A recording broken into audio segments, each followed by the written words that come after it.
Assalamualaikum warahmatullahi wabarakatuh. Salam sejahtera bagi kita semua. Swastiastu, Namo Buddhaya, salam kebajikan. Perkenalkan, nama saya Dini Perdana Putra, merupakan ketua kelompok 2 yang akan membahas materi dengan bertemakan hoax. Di sini saya tidak bekerja sendiri, melainkan bekerja sama dengan 4 rekan saya, yaitu yang pertama ada Abdul Qadir Jalali, yang kedua ada Arindi Dwinora, yang ketiga ada Karolan Akbar, dan yang terakhir ada Danang Purnama. Nah, mereka berempatlah yang akan membantu saya dalam menyampaikan materi yang akan kami bawakan dengan judul anti hoax. Baiklah, tanpa berlama-lama, mari kita langsung saja menuju ke materi. Hoax menurut Kamus Besar Bahasa Indonesia adalah berita bohong atau berita tidak bersumber. Hoax ialah informasi yang sesungguhnya tidak benar, tetapi dibuat seolah-olah benar adanya. Kata hoax pertama kali mulai populer pada pertengahan hingga akhir abad ke-18, di mana pada saat itu dunia sulaplah yang mengenalkan istilah hokus pokus, di mana pemaknaannya untuk memalsukan atau mengelabui. Kemudian ciri-ciri dari hoax sendiri adalah yang pertama, berita hoax dapat mengakibatkan kecemasan, permusuhan, dan kebencian secara luas. Jadi, apabila suatu berita muncul kemudian mengakibatkan suatu kecemasan masyarakat yang berlebihan, permusuhan, serta kebencian yang meluas, maka berita ini bisa dicurigai sebagai berita palsu atau tidak jelas kebenarannya. Kemudian yang kedua, sumber berita tidak jelas. Jadi, apabila ada suatu berita yang beredar di sekitar kita tidak memiliki asal-usul atau sumber, atau jika memiliki sumber namun tidak bisa dipertanggungjawabkan, maka ini juga bisa dikatakan berita hoax. Isi pemberitaan tidak berimbang dan cenderung menyudutkan pihak tertentu.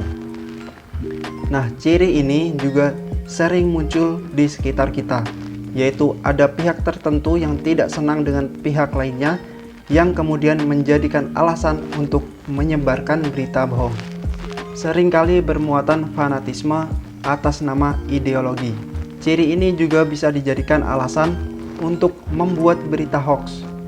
Maka dari itu, jangan mudah percaya terhadap suatu berita yang berkedok ideologi, apalagi bernada sangat keras. Kemudian, judul dan pengantarnya provokatif. Jadi, apabila ada suatu kabar atau berita di media sosial yang awal cerita atau judul beritanya sudah tidak masuk akal, bahkan bersifat menimbulkan kemarahan, maka waspadai, mungkin berita ini juga hoax. Kemudian minta supaya di-share atau diviralkan. Nah, ini juga bisa menjadi salah satu ciri dari adanya berita bohong, yaitu di mana akhir dari redaksi biasanya meminta siapapun yang membacanya untuk membagikan kepada orang lain. Hal ini sangatlah ironis, sudah membuat berita palsu, menyuruh orang lain menyebarkannya. Kemudian manipulasi foto dan keterangan. Ciri yang terakhir biasanya susah untuk dikenali, karena biasanya foto mereka jadikan bahan untuk menyimpangkan suatu kejadian yang sebetulnya. Bagi kita yang selalu menerima berita mentah-mentah, biasanya akan mudah percaya karena didukung dengan foto yang cukup meyakinkan. Nah, itulah tadi ciri-ciri dari berita hoax. Kemudian apa saja sih jenis-jenis dari hoax itu? Yang pertama, satir atau sindiran. Konten sindiran ini juga bisa berpotensi diselipkan berita hoax. Jadi jangan mudah percaya apabila ada suatu konten yang mengejek pihak tertentu. Bisa saja itu adalah kabar palsu, walaupun itu terlihat seperti hanya lelucon atau parodi. Kemudian yang kedua adalah misleading content atau konten menyesatkan. Jenis hoax ini biasanya memang sengaja dimanipulasi dari berita aslinya dengan tujuan ingin merugikan dan menjelekkan pihak lain. Kemudian yang ketiga ada konten tiruan. Dalam jenis ini biasanya diadopsi dari adanya kepopuleran pihak tertentu. Kemudian yang keempat adalah konten palsu. Jenis inilah yang paling berbahaya dan bisa disebut hoax 100% karena seluruh dari bagian berita benar-benar palsu. Yang kelima, koneksi yang salah. Konten ini biasanya memiliki tujuan untuk meningkatkan ketenaran dari apa yang ia ingin sampaikan dengan cara menyalahi judul yang asli. Kemudian yang keenam, koneksi yang keliru. Artinya, konten yang disajikan memang pernah terjadi namun dikembangkan dengan konteks yang berbeda. Dan yang terakhir adalah konten manipulasi. Biasanya berita ini diambil dari sumber yang terpercaya, namun dituliskan kembali dengan fakta yang salah agar mengaburkan pemahaman yang benar. Bentuk dan saluran hoax. Saluran penyebaran berita hoax paling besar itu melalui sosial media. Dan dimana emang sosial media itu sangat berpengaruh di kehidupan manusia. Yang kedua, aplikasi chatting. Yang ketiga, ada situs web, televisi, media cetak, email, dan terakhir ada radio.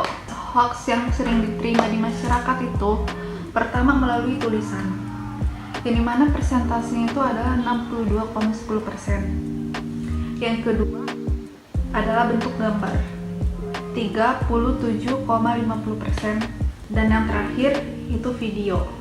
Dampak berita hoax itu sendiri, yang pertama adalah menyita waktu, tenaga, dan kuota. Yang kedua, memicu perpecahan dan pertikaian. Yang ketiga, menurunkan reputasi pihak yang dirugikan. Yang keempat, memberikan informasi yang salah kepada pembuat kebijaksanaan. Dan yang terakhir, menjadikan fakta tidak lagi bisa dipercaya atau post-truth era. Dan hoax ini sebenarnya diatur lagi dalam undang-undang, yaitu Undang-Undang Informasi dan Transaksi Elektronik atau disebut dengan singkatannya UU ITE, yang pasal 28 ayat 1, yaitu setiap orang yang dengan sengaja dan tanpa hak menyebarkan berita bohong dan menyesatkan yang mengakibatkan kerugian konsumen dalam transaksi elektronik dipidana dengan pidana penjara paling lama 6 tahun dan atau denda paling banyak 1 miliar rupiah. Nah, sekarang gimana nih cara kita mengidentifikasi berita hoax? Dari makiat. Yang pertama, kita lihat judulnya. Banyak berita hoax yang judulnya provokatif. Apalagi kalau udah masuk ke grup keluarga, waduh parah. Kayak yang ada di presentasi ini nih. Akibat pemadaman listrik, PLN, 350.000 TKA ilegal dari RRC masuk ke Indonesia. Padahal kalau kita cek lagi, screenshot berita dari Detik News tadi itu hoax. Sebenarnya dia cuma ngambil tulisan-tulisan dan gambar-gambar dari berita Detik News lainnya. Ketika dikonfirmasi, ketika divalidasi, dicari di situs detik.com, nggak ada tuh. Yang kedua, cermati alamat situsnya. Isi informasinya patut dipertanyakan. Yang ketiga, periksa fakta. Udah nggak asing lagi kalau berita-berita yang ada dari televisi atau sumber informasi lainnya tentu kadang mendukung atau lebih condong berpihak pada pemilik situs atau pemilik media tersebut. Yang keempat, cek keaslian foto. Kayak ini nih, Kuwait merekam dampak dari temperatur pemanasan global hingga 63 derajat Celcius. Lihat gambarnya, sampai lele gini nih bumper belakang mobil. Tapi jangan kita langsung percaya, kita cek dulu keaslian fotonya. Nah, kan ternyata mobil yang mana tersebut bukan karena suhu yang sangat panas di Kuwait, tapi itu adalah mobil yang kena kebakaran di Amerika. Selanjutnya, aktif dalam diskusi dan media anti hoax. Ada 4 yang harus kita ketahui, yaitu yang pertama, forum anti fitnah, hasud dan hoax atau FHH di Facebook.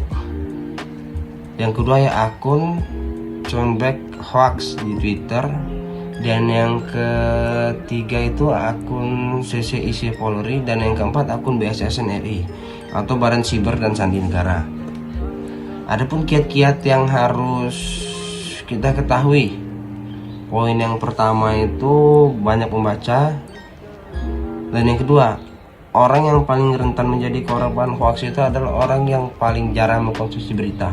Maka dari itu kita itu dianjurkan untuk melihat, mendengar, dan membaca selalu berita yang terupdate. Dan kita pula harus menyaring berita itu agar kita tidak termakan oleh hoax. Dan yang ketiga itu baca dengan teliti berita yang kedengarannya tidak mungkin. Jika memang berita itu dianggap masih dalam tanda kutipan masih kabar burung atau kurang jelas, maka kita harus memvalidasi ulang berita itu apakah benar atau tidaknya. Dan yang keempat itu jangan share berita atau artikel tanpa membaca sepenuhnya dan diri kita punya yakin sebenarnya, yang padahal berita tersebut masih belum jelas benar terjadinya atau tidak berita tersebut. Ya, itu tadi adalah penyampaian dari kelompok kami, kelompok 2. Dan terakhir saya ingin menyampaikan, perkembangan teknologi memberikan peluang, sekaligus menjadikannya tantangan. Siapa yang menang? Ialah dia yang bijak dalam memanfaatkan, serta adaptif dalam perkembangan zaman. Kita adalah generasi penerus bangsa, generasi penuh harapan, calon pemimpin bangsa. Mari kita songsong Indonesia emas dan jayakan Indonesia. Terima kasih. Wassalamualaikum warahmatullahi wabarakatuh.